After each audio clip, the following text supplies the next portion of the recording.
오늘 우리에게 주시는 하나님 말씀은 잠언 4장 20절에서 27절입니다. 내 아들아, 내 말에 주의하며 내가 말하는 것에 내 귀를 기울이라. 그것을 내 눈에서 떠나게 하지 말며 내 마음속에 지키라. 그것은 듣는 자에게 생명이 되며 그의 온 육체의 건강이 됨이니라. 모든 지킬 만한 것 중에 더욱 내 마음을 지키라. 생명의 근원이 이에서 남이니라. 구부러진 말을 내 입에서 버리며 비뚤어진 말을 내 입술에서 멀리하라. 내 눈을 바로 보며 내 눈꺼풀은 내 앞을 곧게 살펴 내 발이 행할 길을 평탄하게 하며 내 모든 길을 든든히 하라. 좌로나 우로나 치우치지 말고 내 발을 악에서 떠나게 하라. 아멘. 사랑하는 서문가족 여러분, 오늘 아침도 말씀과 기도로 시작하는 여러분 모두에게 삼위 하나님의 은혜와 진리와 평강이 함께 하시길 기도합니다. 최근에 나온 노래 중에 가수 이무진의 참고사항이라는 노래가 큰 인기를 끌고 있습니다. 저도 그 노래를 들어보고 가사를 살펴보았는데요. MZ세대의 마음을 대변하는 메시지가 있었습니다. 노래 가사의 일부를 인용해 보겠습니다. 네, 선생님, 무슨 말인지는 이해했어요. 또 어떻게 해야 할지도 나 잘 알겠어요. 여러분의 말씀은 그저 그런 참고사항일 뿐입니다. 듣기는 들었는데 그 말은 그저 그런 참고사항 정도로만 받겠다는 말입니다. 한마디로 안 듣겠다는 말이죠. 무시하겠다는 뜻입니다. 젊은 세대들은 이 가사에 깊은 공감과 시원함을 느꼈다고 하는데요. 제 주변의 몇몇 어른들에게 피드백을 받아보니 이러니 세상이 이 모양이지 하며 답답해 하셨습니다. 세대 간의 갈등, 소통이 전혀 되지 않는 그런 느낌들을 여러분들도 느끼시지요? 여러분들은 이 가사를 어떻게 생각하시나요? 오늘 본문은 지혜자인 아버지가 아들에게 다정하게 그러나 단호하게 권면하는 내용이 기록되어 있습니다. 내 말에 주의하며 내가 말하는 것에 내 귀를 기울이라 라고 말하고 있습니다. 지혜자의 말은 곧 지혜입니다. 좀 더 구체적으로 우리에게 적용하자면 하나님의 말씀인 성경이라 볼 수 있겠습니다. 지혜자는 아들에게 성경의 원리를 따르는 삶을 가르치고 있습니다. 지혜자는 말씀을 눈에서 떠나지 않게 하며 마음속에 두고 지키라고 말합니다. 말씀을 얻으면 생명이 됩니다. 또한 그 말씀은 온몸을 건강하게 합니다. 그러므로 무릇 지킬 만한 것 중에 마음을 지키라 라고 말합니다. 마음을 지킨다는 것은 무슨 뜻인가요? 단순히 정신 건강을 챙기라거나 쉬이 감정을 요동시키지 말라는 그런 뜻은 아닙니다. 지혜자가 말하는 마음을 지키라 라는 말은 말씀을 마음에 두고 잘 지키라는 말입니다.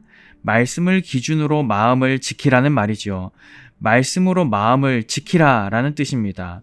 그러기 위해 입과 입술은 말씀을 가까이 해야 합니다.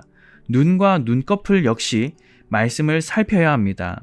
우리의 발은 말씀을 따라 행해야 합니다. 그리하면 우리의 모든 길은 든든하고 안전하게 됩니다. 지혜자는 좌로나 우로나 치우치지 말라라고 말합니다. 이 말은 진보나 보수, 좌파나 우파에 치우치지 말라는 뜻은 아닙니다. 말씀으로 중심을 잘 잡으라는 말입니다.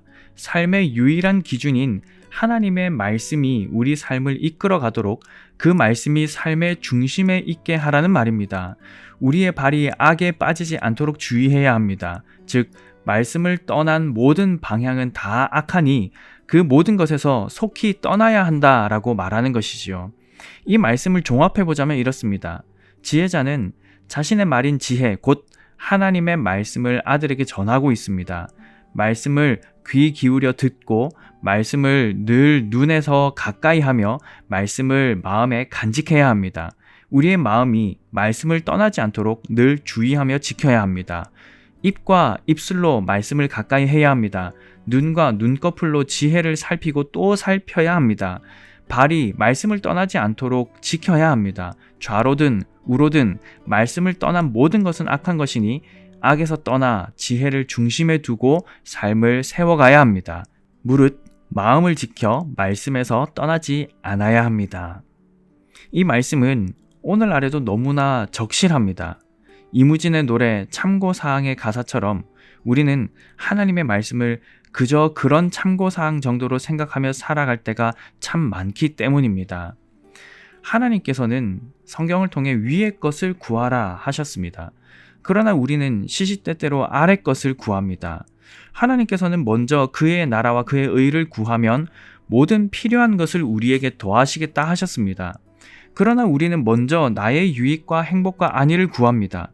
그리하면 나에게 필요한 모든 것이 채워질 것이라 생각합니다. 하나님께서는 마음을 다하고 성품을 다하고 힘을 다하여 여호와 하나님을 사랑하라 하셨습니다. 그러나 우리는 온 마음과 뜻과 힘을 다해서 나 자신을 사랑합니다. 또는 가족, 특히 자녀들을 사랑합니다.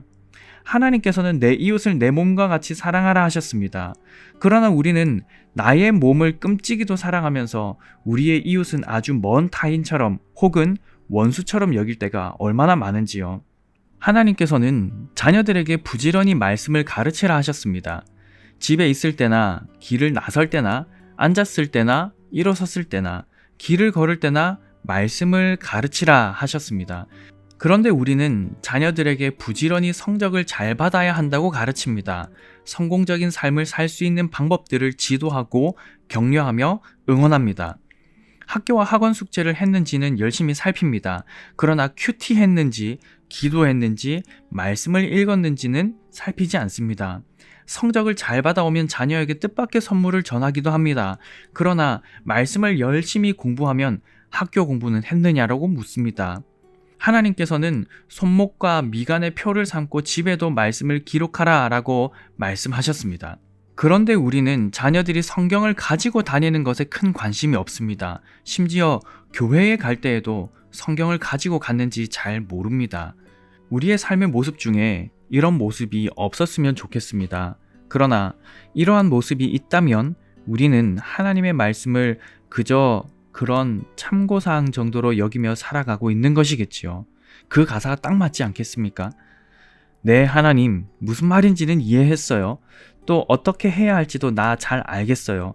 하나님의 말씀은 그저 그런 참고사항일 뿐입니다. 다시 한번 되짚길 원합니다. 하나님의 말씀은 그저 그런 참고사항이 결코 아닙니다. 하나님의 말씀을 얻는 자는 생명을 얻습니다. 그 말씀은 육체뿐 아니라 영혼을 맑고 건강하게 합니다. 모든 생명의 근원이 말씀에서 납니다. 그러므로 우리의 마음을 말씀의 원리 안에서 잘 지켜가야 합니다. 세속의 그 어떤 교훈과 유혹 속에서도 좌로나 우로나 치우치지 않아야 합니다. 말씀으로 삶의 중심을 잘 잡아야 합니다. 우리의 눈이 스마트폰이나 TV에서 좀 더 멀어지도록 노력해야 합니다. 눈이 성경과 더 가까워지도록 힘써야 합니다. 우리의 말이 세상 지식에서 좀 더 멀어지도록 노력해야 합니다. 입과 입술에 하나님과 예수님과 성령님에 대해 더 빈번하게 언급되도록 힘써야 합니다. 우리의 발이 늘 하나님의 말씀을 따르도록 힘써야 합니다. 주와 같이 길 가는 것 즐거운 일 아닙니까? 라고 묻는다면 좀 피곤하네요 라고 반응하지 말고 참으로 그렇습니다 라고 말할 수 있어야 합니다. 사랑하는 서문가족 여러분, 하나님의 말씀은 그저 그런 참고사항이 아닙니다. 우리 삶의 유일한 규칙입니다. 삶을 얻고 복을 얻는 비결이 담겨 있습니다.